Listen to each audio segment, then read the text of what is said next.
So this morning, I got it here. Okay. So this morning I woke up and it was cloudy and rainy and cold and nasty. So I thought, Jamaica, let's make believe we're in Jamaica. And we want to make believe we're in Jamaica because it's where we should be on a day like this. And also because we have a Rotarian in 5030 who is from Jamaica. And so I'm going to start, I'm a doctor, I'll start with a case study, and that's going to be from Jamaica. So you can close your eyes for a moment, visualize the palm trees, and then we'll visualize the problems that we're going to discuss. So he was brought up in Jamaica. He was aware of a place called Boys Town there. And when he was visiting more recently as an adult, he went by Boys Town. And just a minute. There we go. And he found that it was there, it was intact. It's a big campus that has, I think, a place for infants and little kids, then obviously bigger kids. It has sports. It has different kinds of things where they're teaching skills and several different types of schools on the property. But what he discovered is that they didn't have their own water source. So they had unreliable water that they had to pay for. But then he found that there was a well, but it wasn't being used because the electricity for the pump had gotten so expensive that they stopped using it. So there was a well in disuse. They didn't have enough water, and yet they're trying to run all these different things. So he thought, well, I can do something about that. And that's usually the way these global grants start. Somebody went out there, they were visiting an international place. They went off to some of the non-tourist places and said, whoa, I can do something about that. That just isn't right and it isn't fair. So that's what he did. So he started a global grant to look at clean water. And we'll go step by step through what those steps are. So I'm sorry, I thought we could do that. Okay. So there are 4 ways as a Rotarian in your club where you and your club can take action with grants. So we're going to talk about international grants. So I want you to think about 4 different ways that your club can do a grant. I'm going to give you about 10 seconds to just try and get that in your mind. It's no test, and see if you can think of all 4 ways.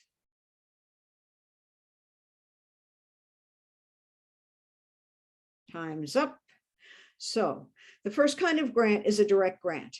So basically the club raises some money, maybe some other clubs partner, and you just give the money to the organization and you tell them what you want to do with it, or whatever strings attached or none, that's up to you.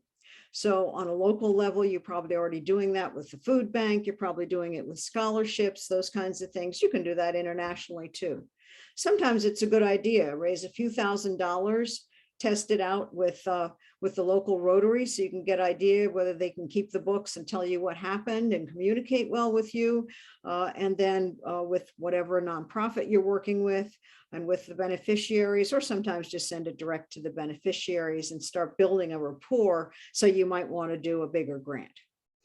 And then the next step is partnering, because that can be very less expensive. Your club can take $1,000 and look at what somebody else is doing and partner and learn how to do these global grants without having to do the work. But if you follow closely, get the results, you can see how they process it, how they do it, the impact they make, the mistakes they make, and then you can sort of learn to do it yourself. Then there's the district grants, which, despite the word district in front of the word grant, can be international or national. So that's a good way to do a pilot program or maybe a community assessment of something you want to build up to a global grant, or maybe it's enough money to do what you want to do. And then the global grants are what we're going to focus on tonight. But understand that not all grants have to be global grants. So these 3, this one has no matching funds. These 3 have matching funds. So they're more complicated because you're using more of other people's money, and different parts of the Rotary are responsible. So just as a quick review, the difference between a district grant and a global grant is the amount of money involved. And then the district grant has this nomenclature because it's managed by the district. These grants do not go to the Rotary Foundation for approval. The district approves them, and there's a district committee for that. You can do one a year from each club. It can be local or international, as I said. It's a very simple form, and it has a deadline September 15th. They make their decision by the middle of October. You get the money sort of in November, early December when it gets received by the district, and then you're ready to go, and it's going to be a 1 or 2 year grant. Global grants are bigger. They start here and go all the way up. They're managed, they have to be approved by the Rotary Foundation, TRF, the Rotary Foundation. And so it's a much more detailed form because the matching numbers are much bigger and the total numbers are much bigger. Always they're international, meaning they have 2 clubs in different countries. You can put in a global grant anytime. It's a rolling admission, basically. And the district and the Rotary Foundation will do the matching, so you get a higher level of matching. If you have questions, you could go ahead and put them in the chat, and then I'll try and get to the questions at the end. I think I'll have plenty of time for that. So the life cycle of a Rotary grant, what we're going to talk about today is almost entirely the draft. And so if you're doing a district grant, you're going to draft it up on their form, and then it'll go off to the district grant committee. If you're doing a global grant, which is what we're focusing on, then you're going to draft it up, you're going to raise your money, or almost all of it, and then you're going to send it to my committee to review it if you want matching funds. So we look at the budget for how much matching funds we have each year, and then we help earmark it, and we also help give you advice. We're all global grant writers. We give you advice about how we think you can best manage getting this thing past TRF, the Rotary Foundation. After you have it's been reviewed by the committee, which usually takes about a week, then you sign off on it. It's an Athena-sign type of thing, and the club president does, and the head of the district foundation does, and the same equal people, and the governor, and then the same equal people in the host club will sign off on it. And that's when it gets submitted to the Rotary Foundation. That's when they sort of look at it and mull it over and decide they have more questions, and they will give you feedback. And then that feedback is asking more questions. Let me understand what you're doing better. Give me this kind of survey, give me that kind of thing. And then as soon as you can get that back, then it should get approved, or sometimes it goes in a couple circles right here. Once it's approved, that's the fun time, because then you get to do the work, or you get to have the work done. And then every year you have to do a report, and it needs to be on time. So you should start about a month or 2 before the date due, and then you send in that report, and it's just a progress report. So here you have said what you want to do. You've said how you're going to measure your progress. And in the progress report, they'll say, here's what you said you wanted to do. How far along have you gotten on these measurements that you said you were going to measure? So make sure that your grant is doable and measurable. All the grants have to be in one of these 7 areas.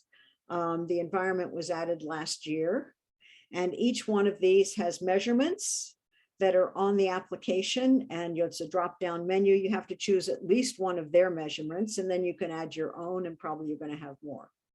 The easiest grants to write are the ones that take one focus. So in the case of our Jamaican one here, it's going to be a water one. You could do 2 focuses. You could say, well, I want to bring them water, and then I want to support a cooking class, or I want to support computers in the classroom, or teaching computers, or something like that. Then you would have an education focus and a water focus, and then you would have the metrics for both of them, and you'd have to show progress in both of them. So it's a little more complicated, but it's doable. More than 2 focus areas, no, don't do that. It's just way too complicated, and TRF doesn't like it. Sorry. Okay, the most essential thing, and this is whether it's Rotary or not Rotary, is you have to find your champions. Those are the people in each of these 4 categories. We have really a polygamous marriage here between these 4 entities. So the beneficiary community, I have that at the top because everything comes from them. has to be what they want the most. It has to be what they're going to really put out for the most. And that will filter all the way down through here. So the champions are ones that you can communicate with, number one. So in your host club, you could have enthusiastic people, but they never answer your email or your text or your WhatsApp or however it is that you're going to communicate. So make sure you have good communication with both your host club, which is the one in that country, and the nonprofit organization, the non-governmental organization, or a governmental organization, like you might be putting computers in government schools. And we are the international lead. So starting with the beneficiaries, you have to do a community assessment before you can put in your global grant. It's going to be attached to the global grant. So the community assessment has a pamphlet about how to do it, and it has a particular form, of course, that you're going to put the results on. And basically, it's somebody is walking through the community, is finding it like our Rotarian did down there, talking to people, figuring out what is the best thing they want. And I'll show you the example with our particular case in Jamaica. How do the people prioritize? What are they going to contribute? Those kinds of things.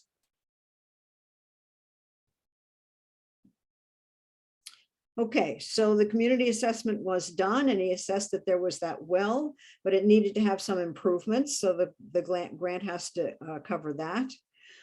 They needed quantity, and they needed to study the quantity and the quality of the water that well has, make sure it's still producing what it should produce. So there's a water engineer involved and a water survey, and they have tested the water, and they also have metrics for deciding over 10 years, is it going to be enough water always coming into it so that this Boys Town can have the amount of water.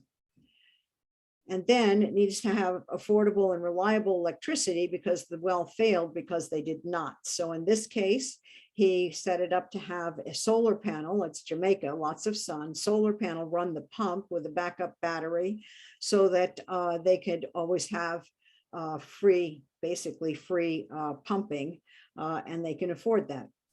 So this met the need of why this failed, which is what you find in the community assessment.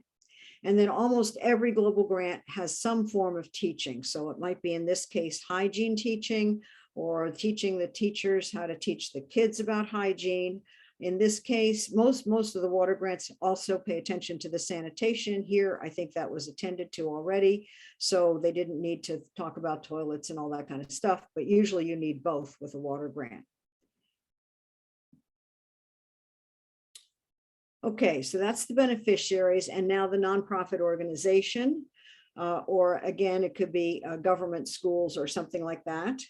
Okay, so how are you going to choose a nonprofit? In this case, he already knew about Boys Town, and he knew how good a nonprofit it was because he'd worked with it before, and it's been there ever since he was a kid. So he knew a lot about it. But let's say you don't know the nonprofit, or you need to find a nonprofit to put water in this place. So the first place I would go is talk to the local Rotary and say, who else have you partnered with? Who in your community is trustworthy and can do a good job and will say what they do and have a reasonable price?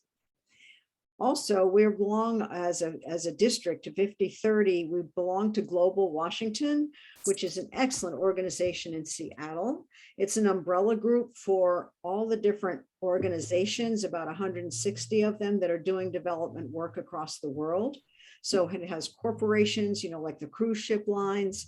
It has universities, it has government entities, and it has nonprofits, mainly nonprofits. So you can look there and see who in the Seattle or Washington area might be doing this, might be working in Jamaica, might be working in water and wanting a new site. That's a really good place to look. And also, if you get some corporate money, that's cool too. So looking at organizations that might be interested. And then we have a website that Jeff Brennan, the head of the D5030 Foundation, has put up, which is 5030grants.com. Now that's something you should memorize in your sleep, because that is the place to go for all these different forms that I'm mentioning, information about the district grants, the global grants. It's got a lot of information on there, all culled out of the website, so you don't have to go searching all over the huge Rotary website for that stuff. It's really, really a huge service that he's done. Okay, so how are you going to evaluate NGOs? And I think this is really useful for any philanthropy, any place you want to put your philanthropy, whether it's local or whether it's international. So in terms of Rotary, you can ask your host Rotary, which is the one in the country, who they've partnered with internationally, and then talk to them. Just find out. You can talk to anyone across the world very easily and say, were they easy to work with? That nonprofit, were they easy to work with? Did they communicate well? The same thing as with the host Rotary. Also, the website has lots of information. A website is only as good as the website maker.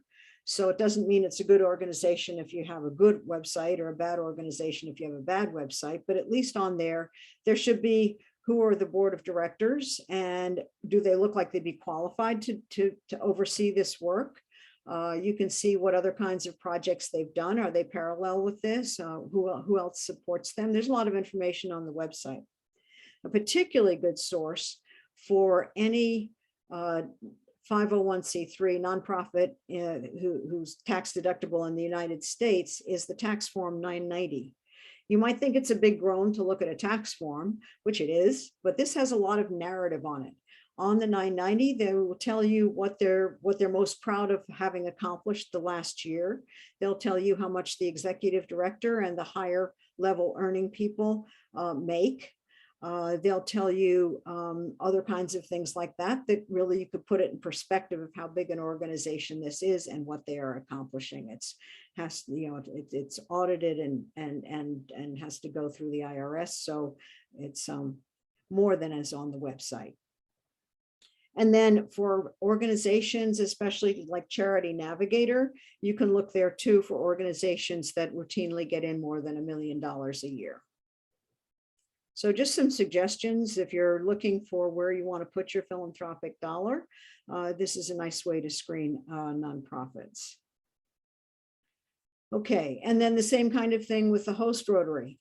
You have to make sure you have a host Rotary that you may have gone to a meeting there and you might have found that they're really nice people, but do they communicate well when you get back home? That's number one. Number two, do they have somebody there who's really looking at numbers and going to be really following the accounting well? Because you're going to end up on your progress reports putting in bank statements and exactly where each really almost penny went. And so you have to put that in with every progress report. You're going to want to know anyway. And so it's really important for you to evaluate your host Rotary Club. So 3 ways to do it. Again, if anybody in 5030 has been working with that host Rotary, that is the best. The host Rotary Club can tell you who they're partnering with internationally, and you can call them up just like the NGOs. And then the country chairs. I'm going to tell you where to find this. So basically based out of Evanston, Illinois, is as a country chair for every country that's got a Rotary. So some of them have a whole region, like all of East Africa has one country chair or two, but there's a list on the Rotary website. I'll show you where you can find it. Now that person will tell you if your host club is behind in any kind of reports or having any kind of trouble that are red flags for you. In addition, if you call up that country chair or email them, then you can sort of start introducing them to what your idea is and just sort of bring them along with you, not continuously, but maybe every few months or depending on your progress. And so they're sort of teaming with you, hopefully. By the time you submit, they'll know all about your project, and it may be that you can slick it faster trying to get it through the process because they will have already given you some feedback. So the fastest proposals that I've seen go through are ones that have worked with the country chairs to start with. That's just something I'm learning in the last 2 years, I'd say. Okay, so in the case of going back to Jamaica, This Rotarian already had a relationship with this particular Rotary Club, the St. Andrew Rotary Club in Jamaica. This is the president this year. And so he already had that relationship and knew it and had done his due diligence for that Rotary Club. Okay, so now we're ready to talk about how can you get your match. So the MOU, the Memorandum of Understanding, there is on that 5030grants.com, same website, there is a MOU, a Memorandum of Understanding, that the club that wants to get matching funds, district or global, must sign with the district each year. Basically, it says that if you do a grant, we give you matching funds and something goes south or doesn't work out, it's the club is responsible for it, not the district. So there's a couple of pages that basically say that. So my recommendation is you pull this form off and send it to your president somewhere in early July and have your president sign it. And I think the president-elect signs it or some other Rotary member signs it and send it into the district. Then it's done. And then anytime you ask for any kind of funds from the district, it's done for that year. New one every year. So it has to be after the 1st of July. In addition, 2 club members from 5030 have to do this training every year. So everybody who's on this, I'll show you at the end how you can get credit for this one. And if there's 2 people in your club listening, then you're done. Or better is if one person listens to this and another person listens to the district one, or somebody listens to the district one. In any case, 2 club members have to have a training each year. So we will take a list at the end and send it in. And if somebody wants training, all these are being recorded. So that will count too.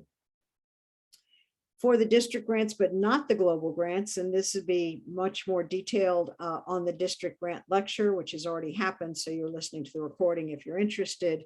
55% of your club membership has to have donated to the Rotary Foundation, the every Rotarian every year. It's an average over 2 years. In other words, each year for 2 years as an average, and over $100 average per member. And if not, you're going to get less matching on your district grant. And again, the details of that are in the district grant recording and also on this website. Okay, so how much are you going to get for this matching? So the district matches on district grants, it's 1-to-1 up to 10,000 or maybe a little more or less, depending on how much money they think they're going to get for the whole package of district grants. If you have more partners with you, other 5030 clubs, then you'll get more matching. On the global grant, right there, we do district matches. We match the clubs, the 5030 clubs, 1-to-1, up to $15,000 per club. And then the maximum for a project is $22,000. So if you have one club doing 10,000 and another few clubs doing the other 15,000 or 12,000, then we'll match 22,000. You can raise a lot more than that, but that's how much we match because we want to have enough DDF, district designated funds, to be able to support as many global grants as possible.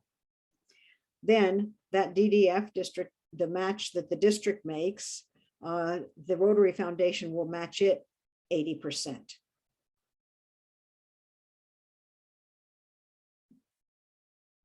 And how do we get that money? How do we get that DDF?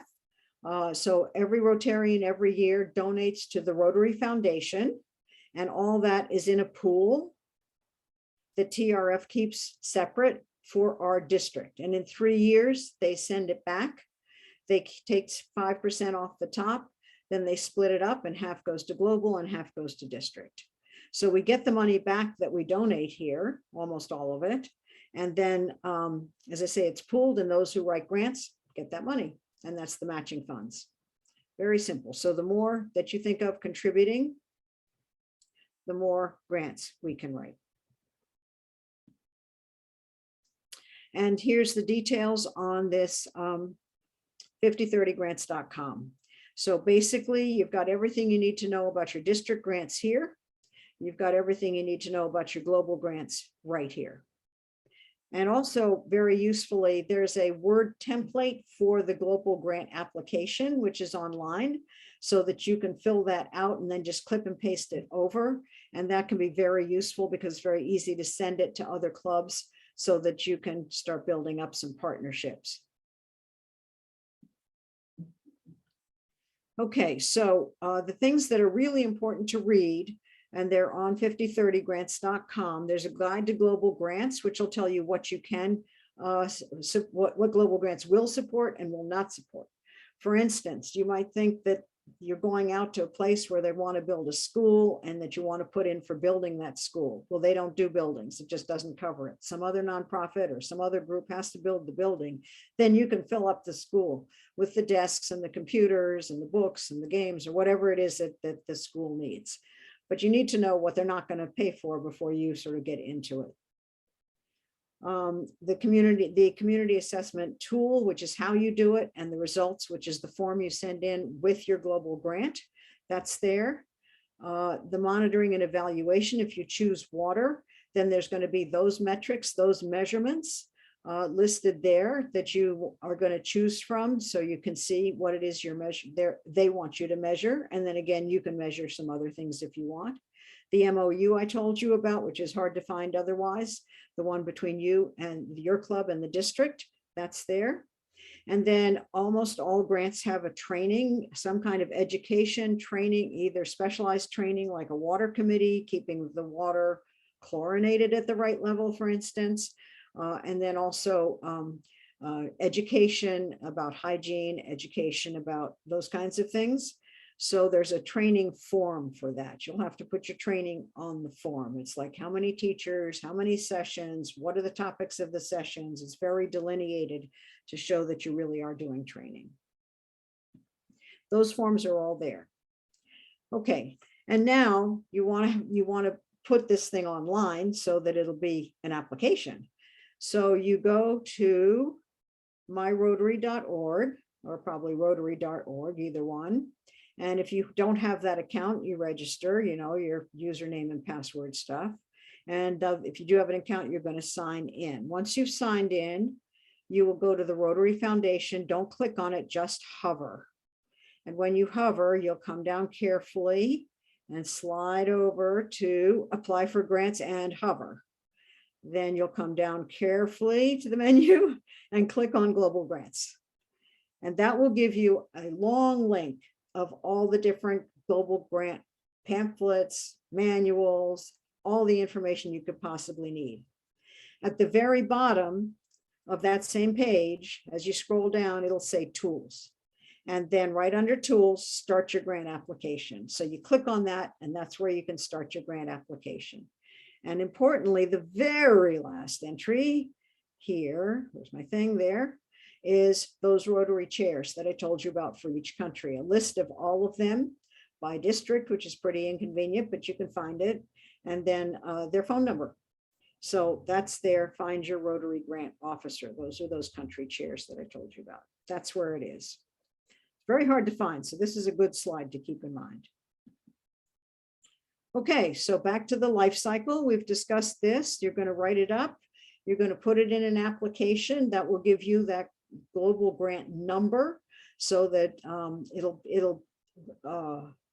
Rotary International will know about it. The Rotary Foundation will know about it. The committee can see it, at least I can see it, and the governor can see it. The head of the foundation can see it, I mean.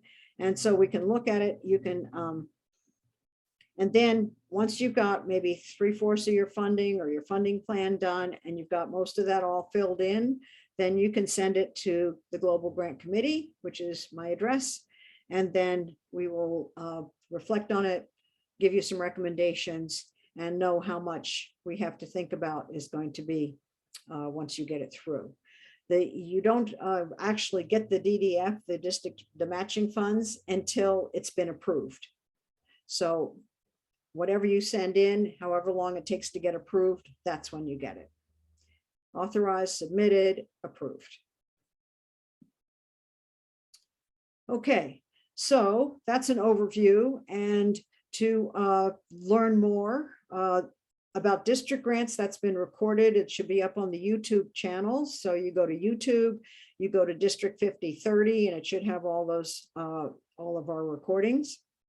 And then May 17th, which is next week, I'm going to do a global grant writers workshop. Now that is that I'm going to go down right through the application and go to every step and tell you a bit about what you should have there and what you don't need to have there and what the pitfalls are. So that's for people who are actually writing a grant or want to write a grant in the next several months. We can just go step by step. If you want to write a grant further out than that, you can go to the recording and go to the part where you're stuck and then see what it says if you want, or you can just call anyone on the committee. So this one is not really, it's not an overview. It's very specific. It'll be very boring if you're not writing a grant, and it'll be very helpful if you are writing a grant. More about the community assessment on May 24th, and more about the Rotary Foundation itself on May 25th, plus all those other teachings, but these are the ones that are directly related to the global grants. And that's basically what I wanted to say as an overview. Howard Cohen is the incoming foundation director July 1st, after he's finished being governor. And Jeff Brennan is now, and all of us are available for any kind of questions. And I'm available right now for questions. So Ryan, are there questions? Yes, it looks Kabibi has the first question. Do you want to unmute yourself? Yes, I did. Yes, I was wondering, my organization, can you be in the organization or have a pivotal position with an organization that is either in or out of the country? Can you champion for them? Okay, so that is a really excellent question.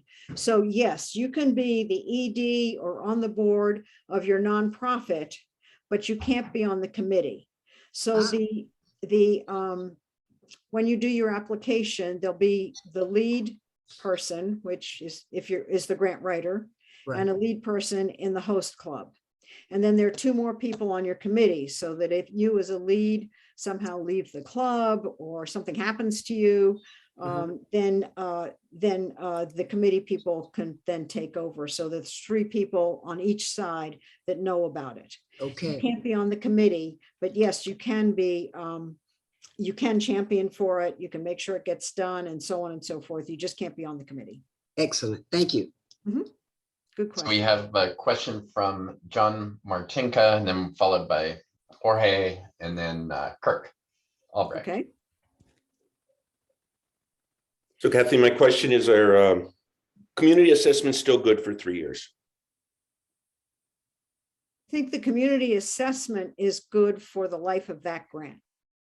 And then I think that if you're doing, I know you do sequential grants. So I would say if you're doing a new grant, you could maybe update it, and then you can update the date. Okay. Jorge. Yes, thank you. I've got two questions. How do you deal with a global grant when we have multiple clubs in different districts? Okay, so that's a good thing, to go around to different districts and get get them to join you. So you don't have to all be 50-30. So that's a very good point. So basically, we will match 50-30 clubs. Other districts may or may not match. Okay. So you'll have, let's say a club in Connecticut wants to give $2,000. It might just be that you'll have $2,000, or it might be that that district matches like we do, and then you'd have $4,000, or however, whatever percentage they match. Every district can choose how much they match, and we are the most generous in terms of saying we will match 1-to-1 up to that 15,000 per club, 22,000 per project. Great. The second question is, I am starting a project with a club in Colombia that is very proactive. And the idea is to bring or provide the funds to purchase a mammography unit to put it in a mobile, like a mammo van, like Seattle Cancer Mhm, Center has. mhm. And that That what? project, just a mammo, the estimated cost is around $200,000. So would the grant come up to match a portion to be able to achieve that? Yeah, so you would have to, I'd have to do the math backwards, which I can't do right now, but yes, so we will match 1-to-1 up to 15,000 per club and 22,000 for that project. So I think that comes out to about 37,000 in matching plus the money you raised. Is that, or maybe it's total 37, whatever that math is. And then if you're if you're reaching out to other districts, then again, maybe they'll match and maybe they won't. But Rotary International only matches the DDF. Okay. Does that answer the question? Yeah, pretty much. Thank you so And much. you will probably want to make sure there's training. There needs to be a pretty long-term maintenance kind of thing, contract, because global grants are not relief grants. Global grants are all about sustainability. So something like that, you have to make sure that, if the people there aren't trained up in it, that you're going to put in money for training it. And especially for upkeep, replacing parts, all that kind of stuff has to be in there. Otherwise, it's just a one-off and it sits out. Yes, indeed. We're actually working with the health department, the provincial health department that is going to coordinate all of that, and the host club as well. And the idea is to purchase the unit out there just to ensure that there is serviceability of the product.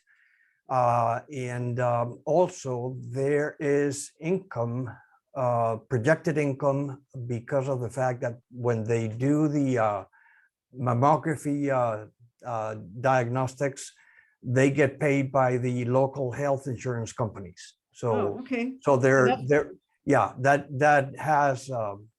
definitely is a yes. Okay. And that there's appropriate follow-up for those people that are positive. Yeah. Okay. Sounds good. Thank you. Just a side note for our next, Kathleen mentioned earlier that if we know your name and club, you get credit for this. And the easiest way for us to know your club is if you right click on your name, and you can see several of us have renamed ourselves with our club name. Then I can just take a screen capture of who showed up. So yeah, just right click on your picture, select rename, and then put the name of your club. So Sala, sweet, your next question. You'll have to unmute yourself. Thank you. We are doing a grant to train community health workers in 8 different locations. Do we have to do a community assessment in each of those locations? Or can we do a national assessment? I don't think they'll accept a national assessment. It probably, so that would be something to pass by your county chair, your country chair, because that's the person who's going to end up getting this and coming back to you. I think it's likely you would have to, because you're going to need to know what the baseline malaria level is. And, Okay. whatever you need to be able to measure the results, right? So if you're measuring how many cases of malaria, you're measuring how many, what are your results? How many people are you treating? Yeah, you're going to need a community assessment. I think so, but I would pass it by your country chair and ask them how to do that. Maybe some communities are close enough together, something like that. At what point is the global grant number assigned? As soon as you open up that global grant app, and then you put in your name and at least one probably of the committee and the lead in the host club. But we don't have to have the You have grant. to put a title and then you get your number. Okay, so that's easy. Yeah. And I'm probably going to be leading this, but I'm also on the board of one of our partners. Is that a problem? An NGO? Yes. So think somebody that else in that's my a- club that- should that- be. well, let's see. The NGO is not implementing it. No, They're just a partner. yeah, That's a good thing to pass by your county chair too. I would think since they're not receiving the funds, that would probably be okay. But okay. It's Malaria not Partners sure. International, so it's very connected to what we're doing, and they're helping me with teaching me, but they're not going to get the money. they're not going to get any money. So, yeah, I would think, really, it's not, you don't want a conflict of interest. No, That I you're don't. the oversight person of the nonprofit that you're on that's getting the grant, because then you're overseeing yourself. If you think Yeah. of it that way. They're then- not getting the grant, so maybe that's then, not. Yeah, so I would think that that would probably be okay. Then pass it by the county, the country person. I will do that. I think that makes sense. Yes. Garrett Haynes. Hi, Garrett. Hi. Yeah, hi, how are you, Kathleen? Good. My question was, I saw that you can't purchase buildings through the grant process, but what about if you're wanting to do an environmental grant for land conservation? Would that prohibit the purchase of land for conservation, either, for habitat or like a refuge type thing? That's a good question. So the answer to that question is in that manual that has the metrics. So it's on 5030grants.com, and you look at that and it'll tell you what you can and can't do for each focus area. I don't know the answer to that. I think it's unlikely you can buy the grant, but I'm not gonna, it's in that manual. Okay, great, thank you. Great. Carrie Young. Yes, hi. I have kind of a nitty-gritty question about donors who donate to your grant number via the Rotary International site. And so, if you go in to make a donation, you can direct the money to a grant number. So I did that, but now I got a thank you letter and a couple of other people did it, but I don't see it showing up in that drop down, when you add, sources of money like other Oh, you Rotary mean clubs on the application? on the application online. Yeah, So, I would guess you probably have to keep track of it and just put it in there. oh, okay. Because where they have that money stored for that thing isn't really the same as the application. I don't know, Larry, do you have an opinion on that? You're exactly right. TRF won't tell you how much money has been given to them. You have to put down in your grant application which clubs are committing the money. And you have to manage that yourself. You won't find out who actually gave the money until you've finally submitted everything. So, well, here's a weird one. So when I'm, drop down that window, it lists a foundation, and like $7,000 that I've never heard of is available for the grant. And I don't know where it came from. So I would say lucky you. If they want it to be anonymous, you can just write a letter, thank you to the foundation. yeah, but Or call that's the what that, foundation and see if it's a family foundation. It sounds like they wanted to be anonymous. Frankly, I think if you're talking to people and they want to donate, why not have it donate to your foundation unless it's going over the 15,000? yeah, I don't know. I don't know if it really does, if I can really apply it to our grant or not. That's what worries me. So for instance, when you do the drop down, when you're listing your donors. Yeah. So when I do 5030 DDF, Mhm. it lists like 29,000 available, but I don't think that's true, right? No, because 22 is the maximum.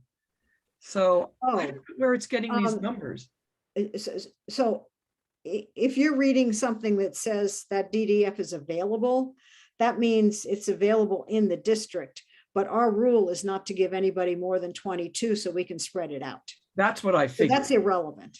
Oh, okay. But Yeah, so yeah. this other foundation shows up in the list of drop downs. If they gave 7,000, you can have it. But I would really talk to Research TRF it. about that. I think, Yeah. you know, just to confirm. But if some foundation gave 17,000 to your grant number and it's not a mistake, you can have that. Yeah, I know. Hello.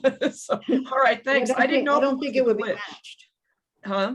It don't won't be think it would be matched. No, because it's a non-Rotarian thing. But I just was worried, is it glitchy? And, you know, I would follow up on that to make sure, because that may be a mistake and you don't want to depend on that. no. Foundation looks at that, says this is how they're going to be funded. And if for some reason it's not there, then your numbers are going to not add up. Right. Yeah. You're gonna, you know, I mean, somebody could have been one number off on that grant number. Yeah. Well, Hopefully can I chime hopefully in? not. Can Yeah, I chime in? If you call RI, you should be able to get, if you ask them specifically if there was money donated to your club for that grant number, they should be able to give you that information. I think that's what I do. I think that's a good idea, Debbie. Call RI. Okay, great. Thank you. I did have one other comment regarding the question that Sala had about a person leading or being one of the committee members and also being on the board of the NGO, the cooperating organization. You should probably make a statement that says that member is not involved in any of the decisions on where the money goes. I don't believe a Rotarian can be involved in then determining how the money gets spent by the NGO. But that, So you just need to make a statement saying they can't do that. yeah, there is a place on the application that asks about conflict of interest, and you can say you can put a disclaimer there about it. So it's up front. But I think in this case, the NGO is a donor and not doing the work. So, but yeah, anytime that you think that there might be a problem, just put it up front, be truthful about it. And then, you know, they can say, well, we don't like that, or they can just say, okay, that's the situation. They're the final deciders. I don't see any further questions. Okay, well, for those who want details and who are really wanting to go through the grant application step by step, I'll see you next week. And thanks for your patience. And has everybody got their club listed after their name? And if you are having trouble doing that, put it in chat. And then we'll send that off to the person who keeps track of your trainings, which is San Michael Farm. And we'll do that for you. If you listen to a recording of, let's say, the district one or this recording, if somebody wants to get credit for that, then they will send it in themselves to Michael Pham. Well, I'm going to send this list to you, Kathleen, because Okay. I wasn't aware of that, but I've got the list of everybody, and almost everybody has listed their clubs. So. Excellent, excellent. Thank you Kathleen, very how much. do we get a hold of you? Email or phone Yeah, number? so email is daviskathleenk@gmail.com. Kathleen